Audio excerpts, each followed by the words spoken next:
Check, check, check. Welcome back to You're in the Frame with Mike Ford. My name is Mike Ford. Please check me out at fordphoto.ca. Partnering as always with my friends at Album Studios and Equipment. Today is about tough days. This episode is about those tough days where you don't know what's going on. Oh, I had a few tough days. Today's the 27th of March. So Friday, Saturday, Sunday, Monday of last week and creeping into this week, I had some tough days. It started Friday morning when I made a grievous mistake of going on Instagram first thing in the morning. I don't recommend doing that. So the first thing I see is the Applied Arts annual awards have been awarded. This is a mostly Canadian, somewhat international photography competition. It's pretty cool. It's good to get in there. I've been featured a few times, 3 times, let's be honest. And every year I'm like, yeah, like I mean, I've shot some great stuff. It's gonna get in. And every year in the last little while, like no dice. Ugh. So So this year for sure, I thought I was going to get in, and I mean, I'm not hung up on this. It would have been nice to get in, but it was early in the morning, and I went down some rabbit hole where a bunch of peers in the industry were being featured, and I wasn't.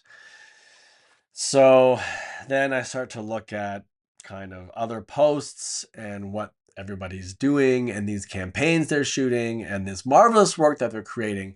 And I think about all of the marvelous work that I'm not creating. And the anxiety really just rolls in like a storm quite quickly. And the little voice starts chattering away about how I'm, well, quite frankly, no good. And so I think about money, I think about jobs, I think about opportunities lost, opportunities never even given. I think about all of the great work that my peers are doing and all of the mediocre work that I'm doing. Oh no, even saying it makes me feel terrible. Oh dear. So, yeah, sometimes, at least for me, and I think this is a pretty safe assumption, I think for a lot of us, we can be our own worst enemies. And so I guess, this is about how do we deal with that? How do I deal with it? First of all, know that you're not alone. Mike, you're not alone. I think a lot of people go through this. It's normal, I think, to be a creative, to feel vulnerable or to feel like you're not good enough. And yeah, it's part of the gig. Social media does not help. And it's a little slow. I'll be straight up. Like I'm a little slow. So when the phone's not ringing, when the emails aren't coming in, when promos aren't being responded, whatever, you know what I mean? You know, it's you start to feel like nobody's really paying attention anymore and nobody cares, and how am I going to pay my mortgage, and what am I really contributing to this life? Yeah, it gets crazy real fast. So okay, that lasted like 4 days, to be honest, and that was no picnic. So I talked to my wife Vanessa, who's a makeup artist. She was super helpful. I have a 3-year-old boy who's just a joy to be around, so that helps. But it doesn't go away. Even when I'm with him, sometimes I can still feel it. Oh, it's so icky. So I'm feeling much better now. But so, how do we work with that? How do we get out of that? And to be honest, I'm going to recommend a few strategies, but sometimes you just have to sit in it for a little while, and it sucks. But you know, and then you start to feel a little better. And then, so for me, running outside, treadmill, anything running helps me tremendously. DJ sets from a festival in Belgium called Tomorrowland are bitchin'. And great to get you motivated and to get you feeling good. But running for me is huge. So making that a priority helps me get out a little bit. Doesn't take it away. Like there's no magic bullet here, but it certainly helps. Something else, which is a little bit harder now that I have a toddler, but especially early in my career, um, establishing routine as a freelance. Because I don't know when my next job is going to be or when my next paycheck is coming, there's no routine. So for me, it was super important to establish a routine. Um, get up, go to the gym, do this, do an hour of emailing, do whatever, whatever. It doesn't have to be like super regimented, but some kind of routine that involves exercise is like clutch, clutch for your mental health, especially as a freelance, because you don't have anybody telling you what to do. You don't have anybody usually not saying great job. It's up to you. It's up to you to do it, and that can be debilitating. And the other thing that we have to do, or that I have to do, and that I recommend is to shoot creatives. So what does that mean? Something for a portfolio? Not necessarily. It can just be for fun. And we all got into this because we enjoyed the art form, we enjoyed the medium. Yes, it's a job, and sometimes we have to take it very seriously. Absolutely, because there's budgets and clients and that kind of stuff. But it is supposed to be fun too. And I think sometimes I forget that when I'm in this trap of comparing my work to everybody else's and how it's bad and no one's going to hire me anymore. So just getting out there and shooting something, anything. I remember a couple of times back when I had a studio. Oh, I miss those days. That's a whole other story. But yeah, I'd shoot a beer can, I'd shoot a bottle, I'd shoot, it's just something small, not for social media, not from a website, not for anything, just something that I could do, set up the tripod, set up a light, just do something on my own, just because I like doing it. And especially when you're feeling down, you really got to force yourself to do it.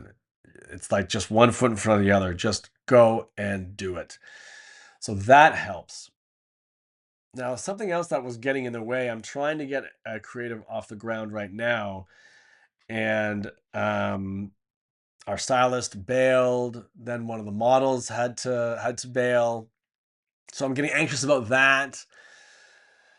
And again, just work. Sometimes it just feels like you're just taking one step at a time. It's one foot in front of the other. That's it. That's all you can do. So work through it, had a couple of kind of breakdowns, and now the creative is back on for Wednesday, April 2nd. Fantastic. It's a swimwear campaign. We're doing it at an indoor pool because here in Toronto it's still freezing. The creative is going to cost me probably around $1,500, maybe $2,000. So what do I think about that? I don't love that, especially considering I'm not busy, but skin in the game. Skin in the game. I want to do this because I want to have some fun. Um, with my lighting and my approach, I think we could do a really fun, sexy lifestyle kind of shoot. So that's what I'm going for. That's happening on Wednesday. I'm going to have a whole bunch of BTS for that. So it's going to be super cool. I'm going to share everything with the team here at You're in the Frame. But yeah, the tough days. Oh boy, what can I say? Exercise, diet, all the things that everybody tells you. I don't know. There's nothing, I'm not saying anything new. I guess sometimes writing is great too. I remember back in my early career, I used to write every morning for like, I don't know, I'd write like 4 pages every morning. And it was just, you know, total like stream of consciousness type stuff most of the time. I did get some ideas out of that, but it was just a nice way to just kind of express anxieties and whatever was on my mind. And again, I stuck to it. I did it for like a year. Um, and I've almost quit the gig a number of times. This is embarrassing to admit, but on Monday or maybe even Sunday, I checked LinkedIn for sales positions. Oh my gosh, that's like so crazy for me to say. Ah, um, yeah, because I thought I'm done. I'm washed up. Nobody wants to hire me anymore. And, I'm good at this thing. I think I really am, but maybe I'm not good enough, and times are tough and there's tariffs and economic uncertainty and there's all kinds of crazy stuff going on in the world. And maybe I just can't cut it. And there's a lot of great artists in my, immediate vicinity who are my competition, who are getting gigs. It's funny. Yes, they're getting gigs. I'm also getting gigs. For sure, there are people who get more work than I do. I mean, there's not, for sure. I'm not where I want to be in my career yet, or artistically. But I wanted to say something about the anxiety thing. It's like I asked myself when I was kind of really deep in this just terrible feeling, why does their success make me feel bad? I should be happy for them, and cheering their successes. I mean, I know some of these people not very well, but what the heck? This is a tough gig. Go crush it. I mean, I want that to be my attitude, and I think for a lot of the time it is. I think as artists and photographers specifically, like, we're super judgmental all the time. Oh, I would have lit that differently, or whatever. I'm certainly trying to be less like that. I think there's value in a ton of stuff, especially at the high end, where a lot of great artists in the city live. Fantastic stuff they're doing. And I'd like to be able to think that I can recognize a nice photograph without feeling bad about myself. Oh my gosh. Your success does not mean my failure. Your success does not mean my failure. And I think that's something that I'm really trying to teach myself and just really commit to that. And it doesn't mean that I have to be like super pumped for you or for my competition or for anybody. But hey, it doesn't hurt. And the bottom line is go out, make great stuff, get work, pay your bills. Oh my gosh. That would be amazing for me. Would be amazing for you. Your success does not make me a bad person or a failure. That's important. So I think just take a step, get off social media, exercise. Oh my gosh. And it's going to be okay. Oh my gosh. It's going to be okay. I was when I was searching for jobs on LinkedIn the other day. Oh my gosh. I can't believe I did that. But hey, I come by it honestly. I was scared, a lot more scared than I am now. I'm feeling a lot more confident now. I'm feeling like more like my old self, which is I can't wait to shoot more creatives and get more work out there and continue to see what happens. And I'm certainly not oblivious to the conditions of the world right now. It's at least in my world, it's tough. It's slow, but what am I going to do? I mean, this is what I like to do. This is what I'm good at. So let's keep going. And sometimes it's just going to feel like you're walking through mud and it's one foot in front of the other. But you got this. I got this. Give yourself a break. Exercise. Oh my gosh. And stay off social media. Oh my gosh. Except for this YouTube channel. Because this YouTube channel is dope. Okay. So I think that's it for now. But you're not alone. Oh my goodness. How many times can I say that? Sometimes you feel like you're the only one who's not getting work and it's just brutal. Okay. I feel like I've blathered on for long enough. Um, ooh, one other thing. Okay, quickly, one other thing. Pick up some photo books. Yeah, I'm sure you have some in your house already. If you don't, go to the library and just sit there all day. Like I'm looking at this one, Kulo by Mizuko. Yes, Raphael Mizuko has a book of asses. This is particularly special to me because I helped work on this. I was there for some shoots. I helped out with some of the printing. So that's a whole other story. So shout out to Raphael. My gosh. Look, I'm even in the woo! Look at this. How dope is that? Whenever I'm feeling bad about myself, maybe you can't see it. Can you see it? I don't know. It says Mike Ford and the thank yous. How dope is that? Ah. So Photo books are great. Maybe we'll do a whole episode on photo books and why they're important. Um, and getting to know other photographers from different time zones, the vintage, the greats. Okay, tough days. You got this. Always be shooting, even when it's real, real tough. Okay, we'll see you next time.